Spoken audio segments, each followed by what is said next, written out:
Japan Asia ମହାଦେଶର ସବୁଠାରୁ ବିକଶିତ ଦେଶ ଅଟେ। ଏହାର ସମୁଦାୟ କ୍ଷେତ୍ରଫଳ ପ୍ରାୟ 3,78,000 ବର୍ଗ କିଲୋମିଟର ଅଟେ ଏବଂ ଜନସଂଖ୍ୟା ପ୍ରାୟ 12.5 କୋଟି ପାଖାପାଖି। ଜନସଂଖ୍ୟା ଦୃଷ୍ଟିରୁ ଜାପାନ ପୃଥିବୀର 10ମ ବୃହତ୍ତମ ଦେଶ ଅଟେ। ଜାପାନ ପଢ଼ାଲେଖା ଶିକ୍ଷିତ ଲୋକମାନଙ୍କର ଏକ ଦେଶ। ଜାପାନର ସ୍ୱାକ୍ଷରତା ହାର ପ୍ରାୟ 99%। ଜାପାନର ରାଜଧାନୀ ଟୋକିଓ ପୃଥିବୀର ଏକ ବଡ଼ ସହର ଅଟେ ଏବଂ ଏହାର ଜନସଂଖ୍ୟା ପ୍ରାୟ 3.5 କୋଟି ଅଟେ ଏବଂ ଜାପାନର official language Japanese. Japan Asia ମହାଦେଶର ସବୁଠାରୁ ବିକଶିତ ଦେଶ ଅଟେ।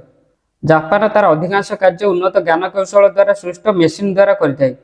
ଘରୋଇ କର୍ମଠାରୁ ଆରମ୍ଭ କରି ବୁଲେଟ୍ ଟ୍ରେନ୍ ପର୍ଯ୍ୟନ୍ତ ସବୁ କାମରେ ଜାପାନ ଜ୍ଞାନକୌଶଳରେ କାମ କରିଥାଏ। ରୋବଟ ନିର୍ମାଣରେ ଜାପାନ ହେଉଛି ବିଶ୍ୱ ପ୍ରସିଦ୍ଧ।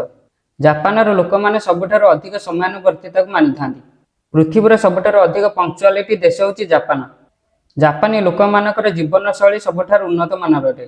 ଜାପାନର ଲୋକ ଅନୁଶାସନ ପ୍ରିୟ ଅଟନ୍ତି ଏବଂ ସବୁ କାମକୁ ନିର୍ଦ୍ଦିଷ୍ଟ ନୀତି ନିୟମରେ କରିଥାନ୍ତି। ଜାପାନର ଲୋକ ପୃଥିବୀର ଅନ୍ୟ ଦେଶମାନଙ୍କ ତୁଳନାରେ ସବୁଠାରୁ ଅଧିକ ଦିନ ବଞ୍ଚନ୍ତି। ତେଣୁ ଜାପାନର ଲୋକ ଅନ୍ୟମାନଙ୍କଠାରୁ ଦୀର୍ଘଜୀବୀ ଅଟନ୍ତି। ପରିସଂଖ୍ୟାନ ଦୃଷ୍ଟିରୁ ଜାପାନର ମହିଳାମାନଙ୍କର ସାଧାରଣ ବୟସ ସୀମା 86 ବର୍ଷ ହୋଇଥିଲା ବେଳେ ପୁରୁଷମାନଙ୍କର ସାଧାରଣ ବୟସ ସୀମା 80 ବର୍ଷ ଅଟେ। 100 ବର୍ଷ ପର୍ଯ୍ୟନ୍ତ ବଞ୍ଚୁଥିବା ଲୋକମାନଙ୍କର ସଂଖ୍ୟା ମଧ୍ୟ ଜାପାନର କିଛି କମ୍ ନୁହେଁ। କିନ୍ତୁ ଭାରତୀୟମାନଙ୍କର ସାଧାରଣ ବୟସ ସୀମା 69.16 ବର୍ଷ ଅଟେ। ଏବେ ଆମେ ଜାଣିବା ଜାପାନର ଲୋକ ଅଧିକ ଦିନ ବଞ୍ଚିବାର କାରଣ ବିଷୟରେ। ପ୍ରଥମ କାରଣ ହେଉଛି ଭୋକ ହେଲେ କମ୍ ଖାଇବା। ଭୋକ ହେଲେ କମ୍ ଖାଇବା ସୁସ୍ଥ ରହିବାର ଏକ ପ୍ରଧାନ କାରଣ ଅଟେ। ଜାପାନର ଲୋକ ଭୋକ ହେଲେ ପେଟ ଭରି ଖାଇନଥାନ୍ତି। ସେମାନେ ପ୍ରାୟ 80% ପର୍ଯ୍ୟନ୍ତ ହିଁ ଖାଇଥାନ୍ତି। ଏହାର କାରଣ ହେଉଛି ଖାଦ୍ୟ ଖାଇଲା ବେଳେ ଶରୀର ପାଇଁ ଆବଶ୍ୟକୀୟ ପୋଷକ ତତ୍ତ୍ୱ ଶରୀର ପହଞ୍ଚିଲେ ଶରୀର ଦ୍ୱାରା ମସ୍ତିଷ୍କକୁ ସୂଚନା ମିଳିଥାଏ। ଏହି ସୂଚନା ମିଳିବା ପରେ ମସ୍ତିଷ୍କ ଦ୍ୱାରା ମନୁଷ୍ୟର ଖାଦ୍ୟ ପ୍ରତି ଇଚ୍ଛା ଶକ୍ତିକୁ ପ୍ରଭାବିତ କରାଯାଇଥାଏ। ମସ୍ତିଷ୍କ ଦ୍ୱାରା ମିଳୁଥିବା ଏହି ସୂଚନା ତତ୍ତ୍ୱକୁ ଯେଉଁମାନେ ଜାଣିଥାନ୍ତି ସେମାନେ ତତ୍କ୍ଷଣାତ୍ ଖାଦ୍ୟ ଖାଇବା ବନ୍ଦ କରିଦିଅନ୍ତି। ଏହି ରହସ୍ୟ ଜାପାନର ଲୋକମାନଙ୍କୁ ଭଲ ଭାବରେ ଜଣାଥାଏ। ତେଣୁ ଜାପାନ ଲୋକ ମସ୍ତିଷ୍କ ଦ୍ୱାରା ମିଳୁଥିବା ଏହି ସଂକେତ ମିଳିବା ପରେ ତତ୍କ୍ଷଣାତ୍ ଖାଇବା ବନ୍ଦ କରିଦିଅନ୍ତି। ଏହା ଜାପାନର ଲୋକମାନଙ୍କର ସୁସ୍ଥ ରହିବାର ଏକ ପ୍ରଧାନ କାରଣ ଅଟେ। କିନ୍ତୁ ଯେଉଁମାନେ ମସ୍ତିଷ୍କ ଦ୍ୱାରା ଏହି ସୂଚନା ଜାଣିପାରନ୍ତି ନାହିଁ ସେମାନେ ଆବଶ୍ୟକତାଠାରୁ ଅଧିକ ଖାଇଦିଅନ୍ତି, ଯାହାଦ୍ୱାରା ଖାଇବା ପରେ ସେମାନେ ପେଟରେ ଭାରୀପଣ ଅନୁଭବ କରନ୍ତି। ଏହାଦ୍ୱାରା ସ୍ୱାସ୍ଥ୍ୟରେ ବିଭିନ୍ନ ଅସୁବିଧା ହୋଇଥାଏ। ଦ୍ୱିତୀୟରେ ସ୍ୱଚ୍ଛ ନିର୍ମଳ ଜୀବନଶୈଳୀ ଓ ଉନ୍ନତ ଡାକ୍ତରୀ ଚିକିତ୍ସା ଏହାର ଏକ ପ୍ରମୁଖ କାରଣ ଅଟେ। ଜାପାନର ଉନ୍ନତ ଡାକ୍ତରୀ ଚିକିତ୍ସା ବ୍ୟବସ୍ଥା ଅତ୍ୟନ୍ତ ଉନ୍ନତ ମାନର ଅଟେ। ସେଠାରେ ବହୁ ରୋଗ ପ୍ରତିରୋଧକ ଟୀକାଠାରୁ ଆରମ୍ଭ କରି ନିୟମିତ ସ୍ୱାସ୍ଥ୍ୟ ପରୀକ୍ଷାକୁ ଗମ୍ଭୀରତାର ସହିତ ନିଆଯାଇଥାଏ। ଜାପାନ ସୁସ୍ଥ ଜୀବନଶୈଳୀ ପାଇଁ ପ୍ରତି ଲୋକଙ୍କୁ ସଚେତନ କରିବାକୁ ବିଭିନ୍ନ ପ୍ରକାର ସ୍ୱାସ୍ଥ୍ୟ ଅଭିଯାନ ଚଲାଯାଇଥାଏ, ଯେଉଁଥିରେ ଲୋକମାନଙ୍କୁ ଖାଦ୍ୟରେ କେତେ ଲୁଣ ପକାଇବା ଉଚିତ, ଟିବି ପରି ରୋଗରୁ ମୁକ୍ତି ପାଇବାର ଉପାୟ ଇତ୍ୟାଦି ପ୍ରତି ସଚେତନ କରାଯାଇଥାଏ। ଜାପାନର ଲୋକ ନିର୍ମଳତାକୁ ଅଧିକ ଗୁରୁତ୍ୱ ଦେଇଥାନ୍ତି। ଏହା ସେମାନଙ୍କର ଏକ ନୈତିକ କର୍ତ୍ତବ୍ୟ ବୋଲି ମାନିଥାନ୍ତି। ତୃତୀୟରେ ଜାପାନର ଲୋକ କମ୍ ଖାଦ୍ୟ ଖାଇଥାନ୍ତି ଓ ବହୁତ ଧୀରେ ଧୀରେ ଖାଇଥାନ୍ତି। ଖାଦ୍ୟକୁ ସମ୍ପୂର୍ଣ୍ଣ ଭାବରେ ଚୋବେଇ ଚୋବେଇ ଖାଇଥାନ୍ତି। ଖାଇବା ସମୟରେ ସେମାନେ ଟିଭି କିମ୍ବା ମୋବାଇଲ ଦେଖିନଥାନ୍ତି ଏବଂ ଖାଦ୍ୟ ଉପରେ ସମ୍ପୂର୍ଣ୍ଣ ଭାବରେ ଧ୍ୟାନ କେନ୍ଦ୍ରିତ କରିଥାନ୍ତି। ଚତୁର୍ଥରେ ଜାପାନର ଲୋକମାନଙ୍କର ଚାହା ପିଇବା ପରମ୍ପରା ଅନ୍ୟମାନଙ୍କଠାରୁ ଭିନ୍ନ ଅଟେ। ସେମାନେ ଗ୍ରୀନ୍ ଟିକୁ ଅଧିକ ମାତ୍ରାରେ ପିଇଥାନ୍ତି, ଯାହାକି ବିଭିନ୍ନ ପୋଷକ ତତ୍ତ୍ୱ ଓ ଆଣ୍ଟିଅକ୍ସିଡେଣ୍ଟରେ ଭରପୁର ଅଟେ।